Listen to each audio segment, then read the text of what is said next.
Welcome to the Lancaster Patriot Podcast. It is Thursday, September 14th in the year of our Lord 2023. I have 4 stories for you today, and the first one is that Danelo Cavalcante has been captured by law enforcement officers in Pennsylvania.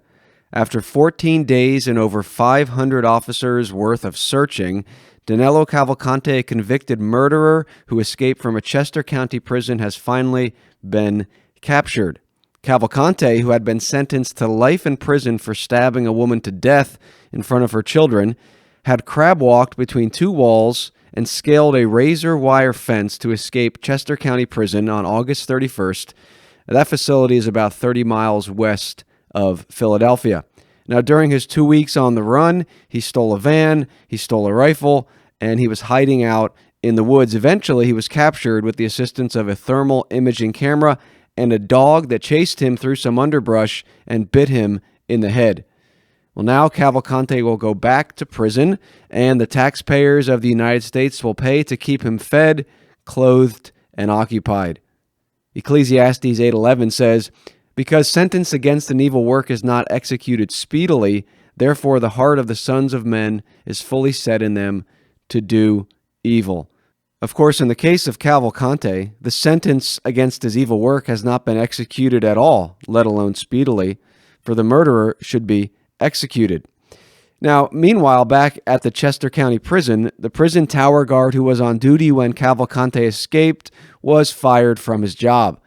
Under the old Roman system, that guy might have been executed. Remember Acts 16, verse 27?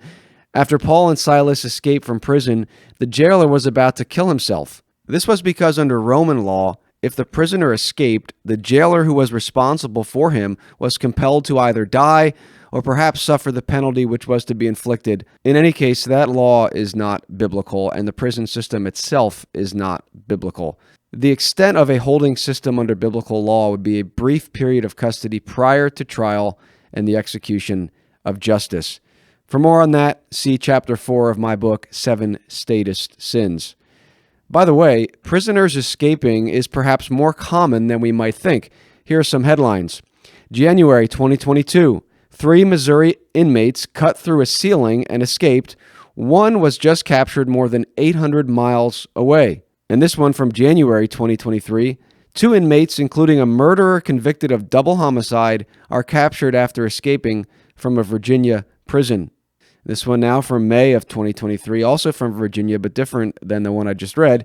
FBI U.S. Marshals lead search for dangerous inmates who escaped from Virginia prison.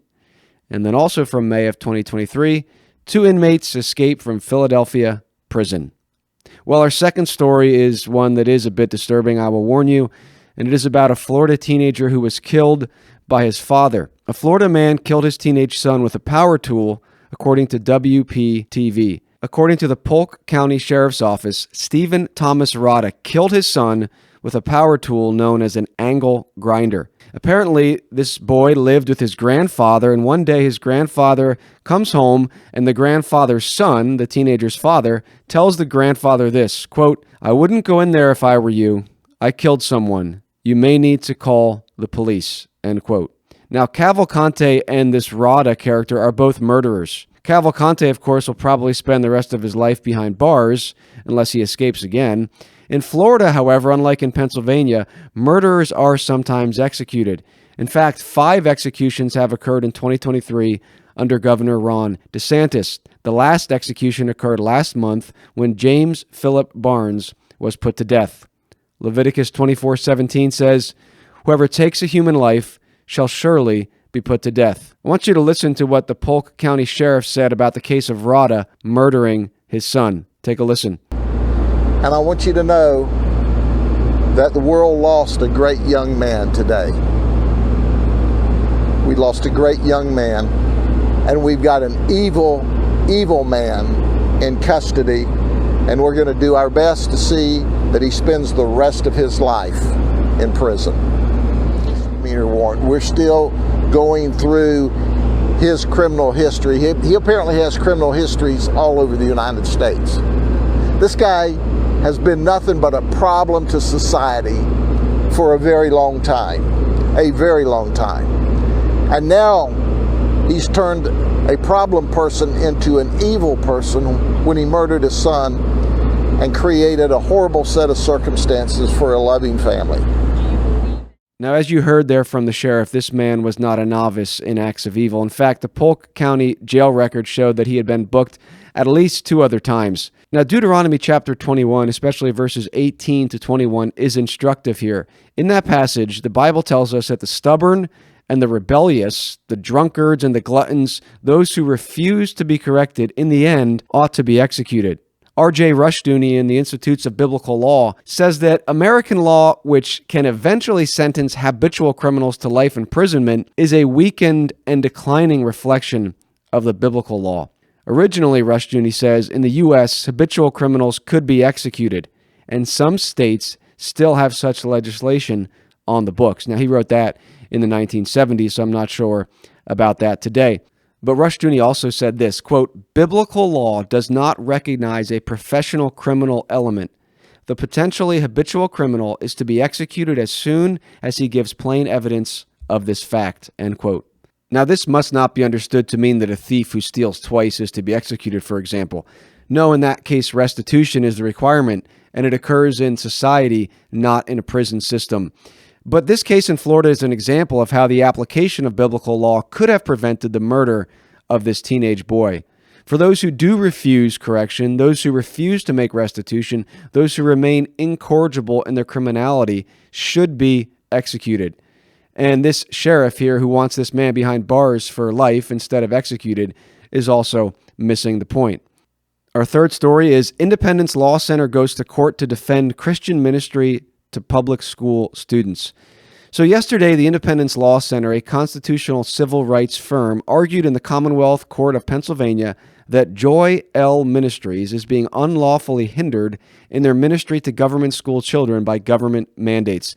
Let me read this from Randall Wenger, chief counsel for the Independence Law Center, in laying out this case. Quote, in Pennsylvania, as in many other states, there is a law allowing for release time for public school students to receive religious instruction outside of school during the school day. For decades, the Pennsylvania State Police and PennDOT recognized that groups like Joy L. Ministries may provide bus transportation for students to attend released time programs, only so long as they didn't call their buses school buses or include equipment like flashing lights.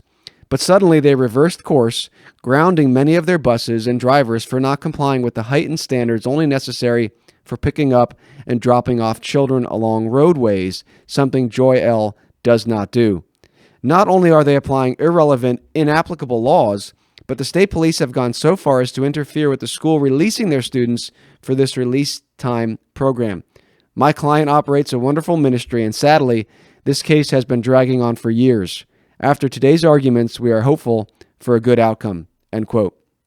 So apparently this ministry, they go to the school, pick up the students in a bus. It's not a school bus. It's not marked as a school bus. And then they take them off-site to do the Bible teaching. So their argument is, look, we're not picking students up along the road. We don't need the flashing lights. We're going on to the school campus, and then we're taking them to a different campus. We are not a school bus. Now, apparently, Joy L. Ministry serves over 3,000 release time students by teaching them the Bible once a week, again, off-site from the government school. Now, we can appreciate this ministry's efforts to reach the government school children with the Bible, and I hope that they are able to continue to do so in some way. But this is just another reminder that the government school system is by no means neutral. For if this group had been promoting another religious worldview, especially one endorsed by the elite in Washington or in Harrisburg, like transgenderism, for example, I'd bet my bottom dollar that there would be no issues here. Listen to what John Dunphy, writing for The Humanist about humanism in 1983, said. He said this, quote, I am convinced that the battle for humankind's future must be waged and won in the public school classroom by teachers who correctly perceive their role as the proselytizers of a new faith, a religion of humanity that recognizes and respects the spark of what the theologians call divinity in every human being, end quote. Now, Dunphy here, again, arguing for humanism, he also said that the classroom must become an arena of conflict between the old and the new, the rotting corpse of Christianity, and the new faith of humanism. So The government school system, according to Dunphy and many others, including those who gave us the current system we have now, men like Horace Mann and John Dewey, they were at war with Christianity. And the government school system has been at war with Christ for a long time. And the problems facing Joy L Ministries are just a symptom of the real problem. A government-run, tax-funded educational system that has set itself against the Lord and against His anointed. Well, the final story today comes from Mexico, and the headline from Reuters is, Mexican Congress holds hearing on UFOs featuring purported alien bodies. Again, according to Reuters, Mexican Congress recently heard testimony that we are not alone in the universe and saw the alleged remains of non-human beings in an extraordinary hearing marking the Latin American country's first congressional event on UFOs. So this hearing occurred on Tuesday and included specimens of what are alleged to be tiny corpses of extraterrestrials. A longtime UFO enthusiast, Jamie Mousen, said, quote, I think there is a clear demonstration that we are dealing with non-human specimens that are not related to any other species in our world, and that all possibilities are open for any scientific institution to investigate it, end quote. Reuters also reports that the Mexican lawmakers also heard from former U.S. Navy pilot Ryan Graves, who has participated in U.S. congressional hearings about his personal experience with unidentified aerial phenomena and the stigma about reporting such sightings. Now, the desire to find extraterrestrial life is not new. Writing for the Chalcedon Foundation in 2008, Lee Dugan said, quote, outer space contains a staggering number of worlds, and if the central myth of evolution is true, as opposed to the doctrine of purposeful creation by God, as taught in the Bible, some of those worlds, probably many of them, must harbor life. And some of this life, being millions or billions of years older than life on Earth, must be intelligent. And some of this intelligent life must be much more advanced than we are, end quote. Now, it must be kept in mind as well that the Bible affirms the reality of supernatural beings, both angels and demons, and speaks of works of deception by Satan and his demons. Perhaps any legitimate sighting of something strange in the air, or even specimens like this, should not be attributed to life from another planet, but spiritual forces from another realm committed to distracting humanity and deceiving humanity and furthering the lie of macroevolution. I will agree with the UFO enthusiasts on this. We are not alone in the universe. But I'm not referring to intelligent life from other planets. I'm referring to the King, Christ, who is ruling and reigning over us now. He is the supernatural reality that pagans and humanists and UFO enthusiasts need to concern themselves with, not alleged little green men or whatever color they're supposed to be. Well, that's it for today. For more information about the Lancaster Patriot, visit thelancasterpatriot.com. To support this podcast and the work we are doing, please become a patron by visiting patreon.com/thelancasterpatriot. Until next time, God bless, and remember, Christ, not a little green man, is King. So long.